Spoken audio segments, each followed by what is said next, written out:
कुठेतरी फिरायला गेलो, दिवस प्लॅनिंग कधी करणार हो सर? अशी स्वप्न मोठी होत नाही.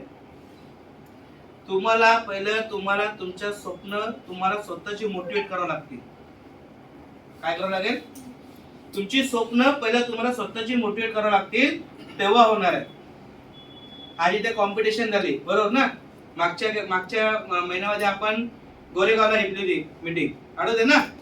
तर मी काय गोष्टी बोललो होतो मीटिंग मध्ये. काय लोकांना मिरची लागली, जोमले कदाचित काय आले पण नसेल, बरोबर ना? आणि मी जे आपल्याला वाटते आपण पटकन बोलतो. कॉम्पिटिशन आहे. काय? जो स्पर्धेमध्ये उतरला ना तो खरा. ज्याला स्पर्धा समजली ना तो खरा. ज्याला स्पर्धा समजलीच नाही तो काहीच कामाचा नाही. आणि जो स्पर्धेमध्ये उतरतो तो जिंकतो. यस, बरोबर की नाही? बरोबर. त्या व्यक्तीला कदाचित कुठे लागला असेल किंवा इथे लागले असेल. इथे जर लागला असतं ना इथे, तर 100% ट्रॉफी आली असते. काय? बरोबर ना? आले असते की नाही? मग मला सांगा, मी बऱ्याच गोष्टी त्या मीटिंग मध्ये बोललो. कोणी बांगड्या भरल्या पाहिजे, कोणी मूछ काढली पाहिजे, सगळ्या गोष्टी बोललो. कशासाठी बोललो मी? माझ्यासाठी बोललो. तुमचं काम व्हायला पाहिजे ना.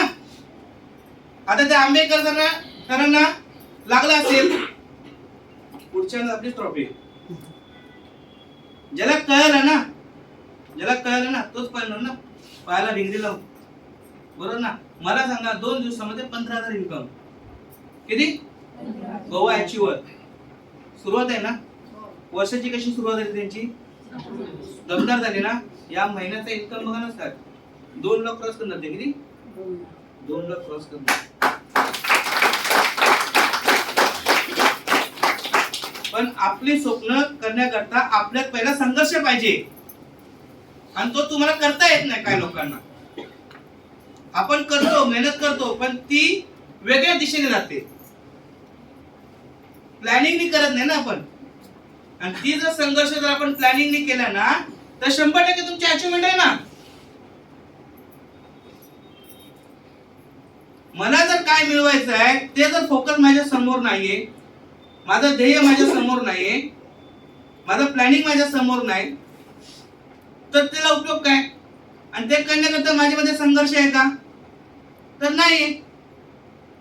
एखादी गोष्ट मिळवण्याकरता संघर्ष करावा लागतो की नाही? बरोबर. तुकाराम महाराज कोणाला माहितीये? त्यांनी काय संघर्ष केला? त्यांचं काय ध्येय होतं?